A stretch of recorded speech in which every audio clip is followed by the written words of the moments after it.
നിമിഷപ്രിയയുടെ മോചനത്തിൽ കേന്ദ്ര സർക്കാരിനെതിരെ ആക്ഷൻ കൗൺസിൽ രംഗത്ത്.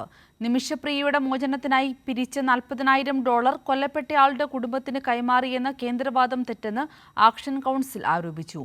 മോചനവും രക്തപ്പണവും സംബന്ധിച്ച ചർച്ചകൾ പോലും നടക്കാത്ത സാഹചര്യത്തിൽ പിരിച്ച തുക എവിടെയെന്ന ചോദ്യമാണ് ആക്ഷൻ കൗൺസിൽ ഉയർത്തുന്നത്. നിമിഷപ്രിയയുടെ മോചനത്തിനായി $40,000 കൈമാറിയെന്നായിരുന്നു കഴിഞ്ഞ ദിവസം വിദേശകാര്യ സഹമന്ത്രി കീർത്തിവർദ്ധൻ സിംഗ് രാജ്യസഭയിൽ മറുപടി നൽകിയത്. നിമിഷപ്രിയ മോചനവുമായി ബന്ധപ്പെട്ട ഡോക്ടർ ജോൺ ബ്രിട്ടാസ് എംപിയുടെ ചോദ്യത്തിലായിരുന്നു മന്ത്രിയുടെ മറുപടി.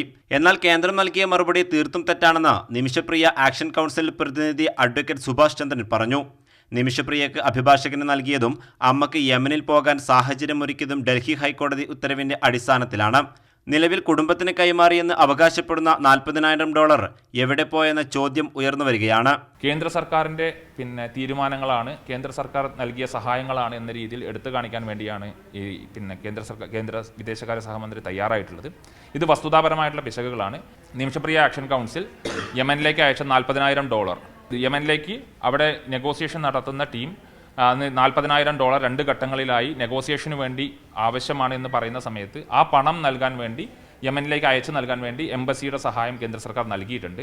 പക്ഷേ വിദേശകാര്യ സഹമന്ത്രി ഇന്നലെ സഭയ്ക്കകത്ത് പറഞ്ഞത് ആ പണം ഈ പറയുന്ന കുടുംബങ്ങൾക്ക് ലഭിച്ചിട്ടുണ്ട് എന്നുള്ളതാണ് പറയുന്നത്. അതായത് കുടുംബങ്ങൾക്ക് എന്ന് പറയുന്നത് നിമിഷപ്രിയയുടെ ചർച്ചകൾക്ക് നേതൃത്വം നൽകുന്ന നിമിഷപ്രിയയുടെ കുടുംബത്തിനും അപ്പുറത്ത് പിന്നെ ഈ തയ്യാറായിരിക്കുന്ന വിക്ടിമിൻ്റെ ഫാമിലിക്കും ലഭിച്ചിട്ടുണ്ടെന്നുള്ളതാണ്. ഒരു രൂപ പോലും $40,000 ഒരു രൂപ പോലും ഇതുവരെ വിക്ടിമിൻ്റെ ഫാമിലിക്ക് ലഭിച്ചിട്ടില്ല. കേന്ദ്ര സർക്കാരിന് മാത്രമേ വിഷയത്തിൽ ഇനി എന്തെങ്കിലും ചെയ്യാനാകൂ എന്നും അഡ്വക്കേറ്റ് സുഭാഷ് ചന്ദ്രൻ കൂട്ടിച്ചേർത്തു.